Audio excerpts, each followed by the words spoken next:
Hello everyone, প্রতিদিনের মতন কিন্তু আজও চলে এলাম আমি শম্পা ডেইলি লাইফস্টাইলে। সকলকে অনেক অনেক অনেক স্বাগতম।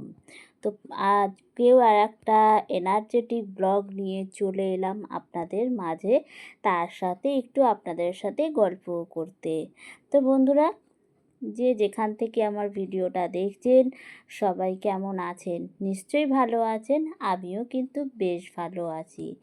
তো প্রতিদিনের মতন সকাল সকাল ঘুম থেকে উঠে পড়েছি, আর ঘুম থেকে উঠেই কিন্তু একদম ফ্রেশ হয়ে ঘর সংসারের কাজে কিন্তু কোমর বেঁধে একদম নেমে পড়েছি।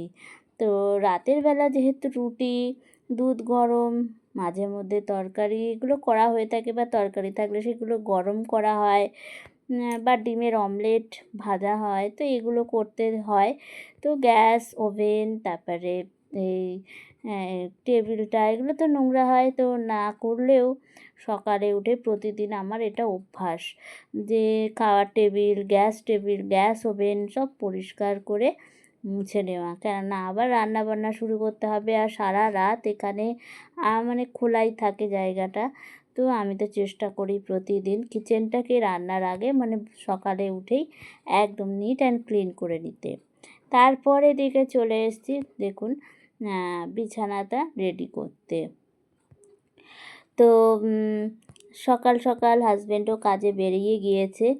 তো আজ সকাল থেকে কিন্তু প্রচণ্ড পরিমাণে বৃষ্টি হচ্ছে। সকালে ঘুম থেকে উঠেই দেখছি যে বৃষ্টি হচ্ছে, আর কালকে যখন রাতে শুতে যাচ্ছি মানে বাইরের গেটে তালা দিতে যাচ্ছি, তখনও দেখছি বৃষ্টি হয়েই যাচ্ছে। মানে সারা রাত ধরে কিন্তু টিপটিপ করে বৃষ্টি হয়ে গেছে, আর সকাল থেকে কিন্তু মুষলধারে বৃষ্টি হচ্ছে। তো যাই হোক, আজকে তো একটা বৃষ্টিমুখর দিন, মানে এই 2-3 দিন ধরে তো বৃষ্টি চলছেই। তো জানি না বৃষ্টিটা কবে কমবে, আবার পুনরায় একটু রোদ উঠবে, জামাকাপড়গুলো একটু ভালো করে শুকানো যাবে। তা এদিকে দেখুন বন্ধুরা, বিছানাটাকে আমি রেডি করে নিচ্ছি। আর সংসার যতই ছোট হোক বা যতই বড় হোক, আমার মনে হয় যে সংসারের কাজ কিন্তু একই থাকে, কিন্তু হয়তো রান্নার পরিমাণটা একটু কম বা বেশি হয়ে থাকে। তো আমার এটাই মনে হয়। তো আপনাদের কি মন্তব্য? সংসার কি বড় হলে কি কাজের পরিমাণটা কি, কাজকর্মের পরিমাণ, রান্নাটা না, কাজের পরিমাণ কি মানে বেশি হয়, বা সংসার ছোট হলে কি কাজের পরিমাণ কি কম হয়? একটু জানাবেন তো কমেন্টে। এটা অনেকেই বলে থাকে যে তোমরা তো 2 জন বা তোমরা তো 4 জন, তোমাদের অত কাজের ঝামেলা নেই। কিন্তু আমার বাড়িতে আমরা যতই ছোট মানে ফ্যামিলি হই না কেন, সকাল থেকে কিন্তু প্রচণ্ড কাজের চাপ। কেননা আমার সংসারে বৃদ্ধ শ্বশুরমশাই, শাশুড়ি মা রয়েছে, বাড়িতে মন্দির রয়েছে, তো কাজ প্রচুর, মানে সকালবেলায় দম ফেলার পর্যন্ত সময় পাই না, এতটা কাজের চাপ।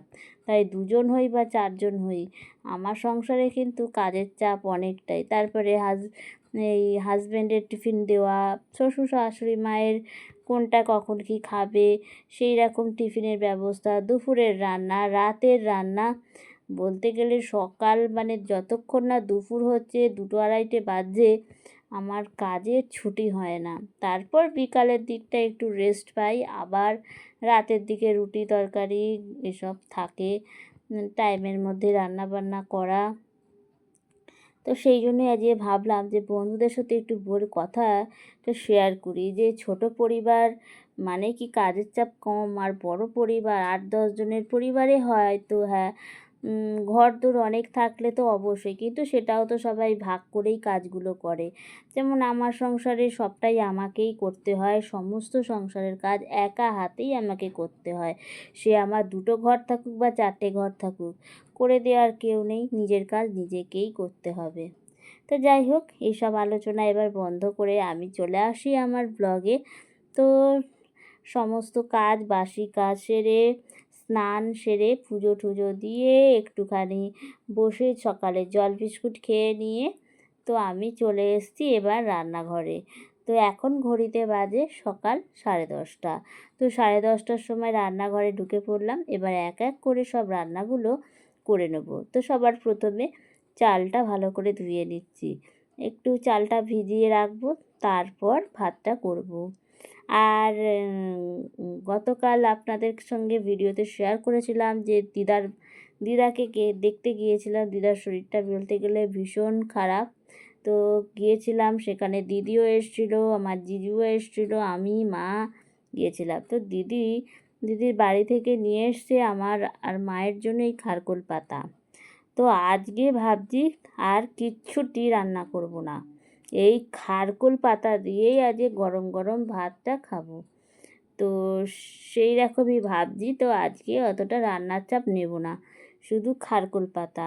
আর গতকাল রান্না করেছিলাম চিকেনের ঝোল করেছিলাম পাতলা করে। তো অনেকটাই ঝোলও বেঁচে গেছে, তো সেটা বা চিকেনটা বেঁচে গেছে, তো সেটা দিয়েই আর এই খারকোল পাতা, এই দুটো দিয়ে রান্নাবান্নাটা আজকে করব। আর ওইদিকে দেখতেই পাচ্ছেন ভাতও বসিয়ে দিয়েছি, অর্ধেক ফুট দিয়ে রেখে দিয়েছি, আবার খাওয়ার আগে আর একটা ফুট দিয়ে নামিয়ে দেব।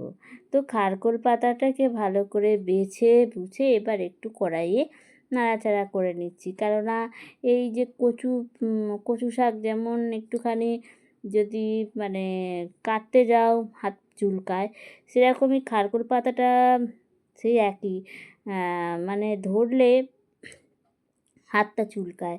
তো তার জন্য একটু গরম কড়াইয়ে একটু নাড়াচাড়া করে নিলাম।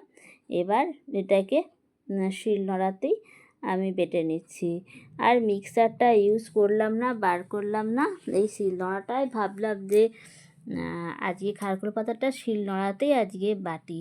তো সেটাই করলাম। আর আজকে এই খারকোল পাতাটা সর্ষে পোস্ত আর কাঁচা লঙ্কা বাটা, এটা দিয়েই কিন্তু আজকে রান্না করব। জানি অনেকে বেশিরভাগ দিদিভাইরাই রসুন আর কাঁচা লঙ্কা দিয়ে বাটো, বেশ ভালো লাগে, কিন্তু এইভাবেও একটু টেস্ট করে দেখবে দিদিভাইরা, বেশ সুন্দর হয় খেতে।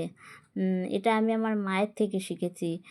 তো মা এভাবেই করতো, ধনেপাতা বাটা, খারকোল পাতা বাটা, তো বেশ কচু পাতা, হ্যাঁ কচু পাতা বাটা, ওটাও কিন্তু খেতে খুব ভালো লাগতো। মা মানে বিয়ের আগে মায়ের হাতে এগুলো প্রায় খেতাম, এই পাতা বাটাগুলো।